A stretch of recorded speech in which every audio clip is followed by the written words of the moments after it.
আসসালামু আলাইকুম everyone. চ্যাপ্টারওয়াইজ calculator hacks সিরিজটিতে সকলকে স্বাগতম। এই সিরিজটিতে দেখব এইচএসসির ম্যাথের অল চ্যাপ্টারের ক্যালকুলেটর হ্যাকস। কি করে ক্যালকুলেটরের সাহায্যে বিভিন্ন ম্যাথ ইজিলি করে ফেলা যায় সেটাই শিখব এই ক্যালকুলেটর হ্যাকস সিরিজটিতে। মেইনলি এই সিরিজের ফার্স্ট 3টা ভিডিও হবে ম্যাট্রিক্স এন্ড ডিটারমিনেন্টের ওপর। প্রথম 2টা ভিডিওতে ক্যালকুলেটরের বেসিক টুলস গুলো ইউজ করে ম্যাট্রিক্স এন্ড ডিটারমিনেন্টের বেসিক ম্যাথ গুলো সলভ করব। আর থার্ড ভিডিওতে কিছু অ্যাডভান্স ম্যাথ দেখব। তো তার আগে কিছু কথা বলে নেই, ম্যাট্রিক্স এন্ড ডিটারমিনেন্টের কোর কনসেপ্ট কিন্তু খুবই ইজি, বাট তুমি যদি হাতে হাতে ক্যালকুলেশন করো তাহলে সেখানে প্রচুর ভুল ক্যালকুলেশন পাবে। আমারও প্রথম দিকে এরকম হতো, কিন্তু তুমি যদি ক্যালকুলেটরের ট্রিক্স এন্ড হ্যাকস গুলো জানো তাহলে কিন্তু তুমি সেই নির্ভুলভাবে ম্যাথগুলো সলভ করতে পারবে।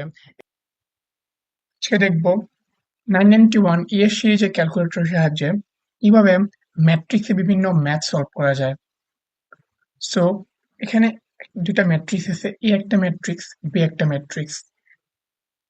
সো আমাকে যেটাকে করতে হবে, ক্যালকুলেটরে ম্যাট্রিক্স মোডে নিয়ে যেতে হবে।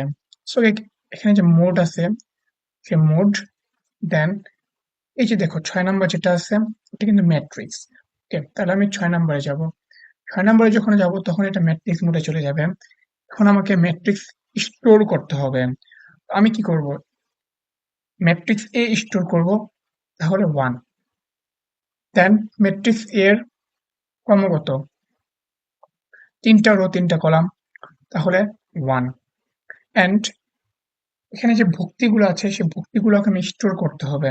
সো ভুক্তিগুলো কিভাবে স্টোর করব, প্রথম 8, than equal 4, than equal -1, then equal 0, then equal 1, then equal 3, equal 5, equal 4, equal 8, equal।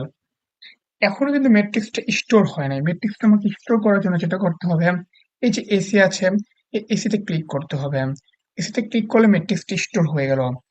ভুলও ওয়ানে প্রেস করবে না, ওয়ানে প্রেস করলে কিন্তু ম্যাট্রিক্সটা স্টোর হবে না।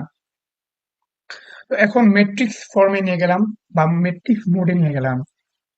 এখন ম্যাট্রিক্সের যে টুলস গুলো আছে সেই টুলস গুলো আমাকে ইউজ করতে হবে।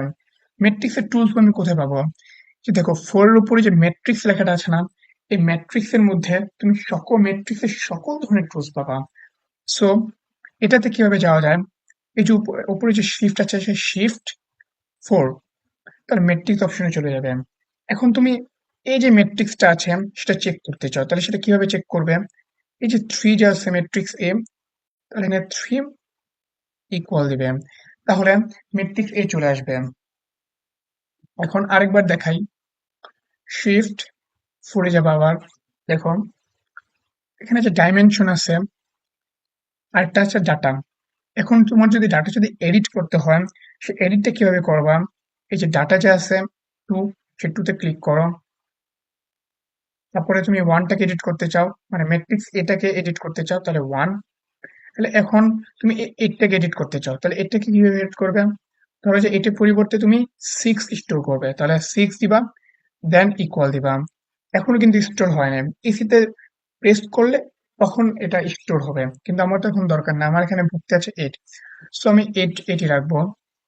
এখন যেটা করব, জাস্ট এখানে 8 ইকুয়াল এন্ড এসি, তাহলে ম্যাট্রিক্স এটা স্টোর হয়ে গেল। এখন আমাকে বিটাকে স্টোর করতে হবে, তাহলে বিটাকে কিভাবে স্টোর করা যায়, এখন আমাকে আবার মোডে গিয়ে, এখানে আবার মোডে গিয়ে আবার ম্যাট্রিক্স 6 ক্লিক করব, না, এটা করা দরকার নাই। তুমি এখানে যেটা করবা, সিম্পলি শিফট ম্যাট্রিক্সের যে টুলস গুলো যেটাতে আছে ওটাতে যাবা। এখানে যে ডাইমেনশন দেওয়া আছে, এটা দিয়ে আসলে বোঝায় তুমি একটা ম্যাট্রিক্স স্টোর করাকে বোঝায়। তাহলে তুমি 1 এ যাও, কারণ তুমি ম্যাট্রিক্স বিটাকে স্টোর করতে চাও, তাহলে 2 তে যাও। অ্যান্ড ম্যাট্রিক্স বি এর ক্রমাগত 3টা রো 3টা কলাম, তাহলে 1। তো এখানে স্টোর করতে হবে, স্টোর কিভাবে করে, -4,